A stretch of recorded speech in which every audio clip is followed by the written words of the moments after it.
I'm Mike Tann. I'm running for Greenville City Council District 5.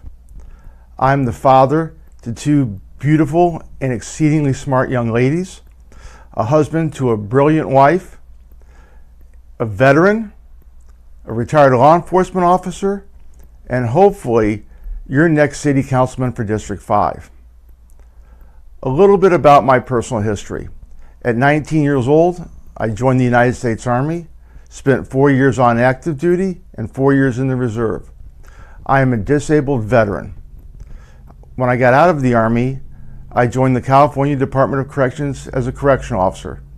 I spent 25 years in the department before I retired, retiring at the rank of associate warden.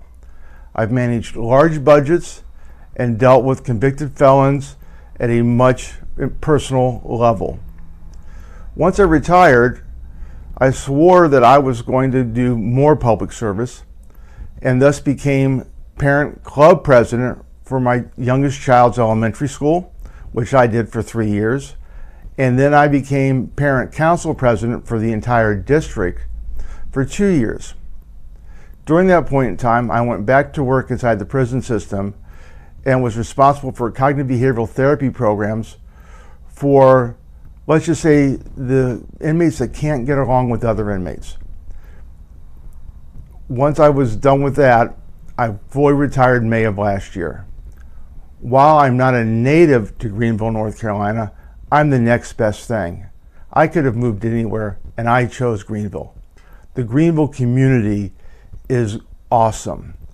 There are things for the kids to do. There's a great art scene. There's a good music scene, live theater.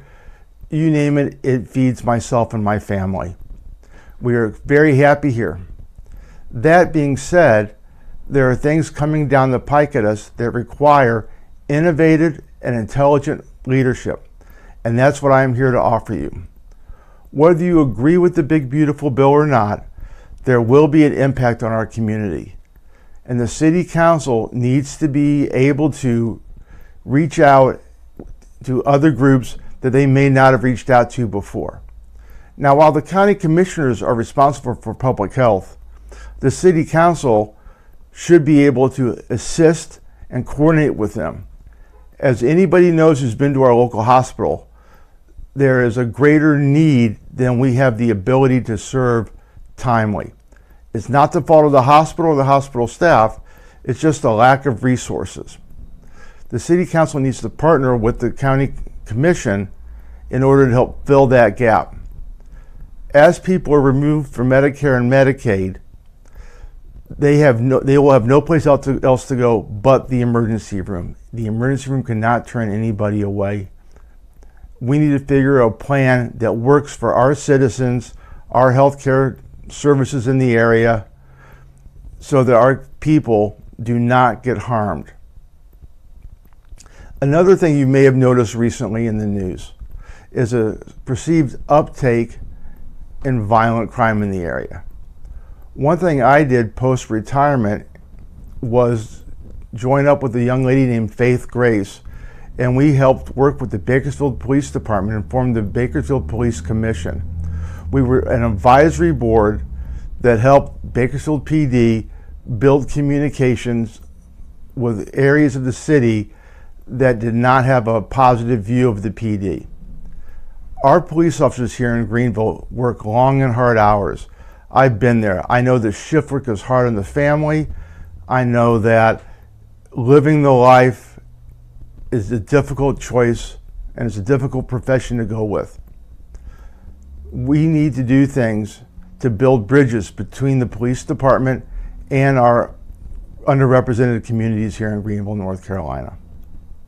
One thing that we did in my last location with the Bakersfield Community Policing was we started Coffee with the Cop, where we would go to a local coffee shop in an area of town that was underserved or perceived to be underserved, and just invite whoever wanted to come to have coffee, We advertise on social media, etc.